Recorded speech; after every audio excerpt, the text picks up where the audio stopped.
اسمي هبة أبو نعمة من بتير.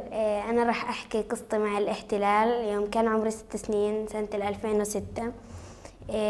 أجوا يوم في العصر. أول كان خالي مطلوب بتهمة مقاومة الاحتلال. أجوا يدوروا عليه، كان أنا وبنت خالتي عباب الدار لحالنا، وأجوا صوبوا البارود علينا عشان احنا ما نتحركش ما نروحش نحكي. بعدين اجوا سحبوني انا وودوني لعند جوا الدار، في دار سيدي كنا. ودوني لعند الدار وحكوا لي اني اناديهم. انا طبعا ناديتهم، وطلعوا كل دار برا وفضوها، حكوا ممنوع حدا يدخل الدار غير ما احنا نطلع عشان بدهم يفتشوا عليه. طبعا قلبوا الخزانة وسووا كم من اشي يعني تخريب، وضلوا يدوروا عليه، يدوروا بس ما لقوش. وطبعا استجوبونا وما لقوش وراحوا. بعدين في اليوم اللي بعده في الليل الساعة تقريبا 3 أو 2 الصبح هيك اشي اجوا، وطبعا يدوروا على خالي. فاحنا كنا نايمين وانا كنت يعني كنا نتناوب. فالليلة هاي كان احنا اللي نايمين في دار سيدي مع دار سيدي. و اجوا طبعا ما ضربوش يعني على الباب زي ما الطبيعي بضرب. طبعا في جريهم وكسروا الباب وخلعوا، وكانوا يدقوا في البواريد ويحكوا افتحي جيش وهيك، واذا ما بتفتحوش احنا بنضطر ان نكسر الباب. طبعا بس هم كسروه، وانا طبعا اول واحدة صحيت، نومي خفيف يعني، وصحيت الكل وطلعونا برا. ما احترموش، احنا كنا لابسين أواعي النوم، كان في بنات جوا الدار، ستي موجودة نايمة، سيدي أي إشي.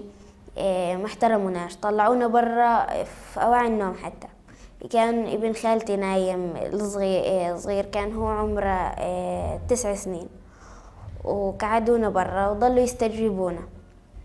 طبعا بيستجيبوا من اللي عمره 3 للي 40 و50، ما بيهتموش صغير كبير، بيضربوا اي حدا. طبعا هم يستجيبوا، سألوا كل واحد. احنا طبعا شو حكينا؟ ما بنعرفش، ويعني ما بنعرفش وهو مش موجود في الدار. بعدين وصلوا لابن خالتي اللي كان عمره 9 سنين، وطبعا ضلوا يضربوا في البارود على راسه. هو اضطر يحكي من الوجع، فحكى لهم انه هو ورا دار جيراننا. اللي راحوا يدوروا وراه خالي هرب، ضلوا يلحقوا فيه يعني، بس برضه ليليتها ما زقطوش. وبعد ما خلص يئسوا طبعا حطوا عصبة على عينين الزلام، وشلحوا ابن خالتي البلوزة والبنطلون عشان هو أصغر واحد، مع إنه مش المفروض يعني. طبعا هو تكرر عدة مرات لحد ما سجنوا خالي. وانا ما يعني انا كنت عمري 6 سنين، ما تذكرتش الاشي كله، حكولي عنا العيلة يعني. وانا يوم اتذكر هاي اللحظات اللي صارت بشعر في الحزن، بشعر في الغضب، بشعر في القلق انهم يرجعوا يسووها مع يعني مش بس مع خالي، مع الناس اللي انا بحبهم.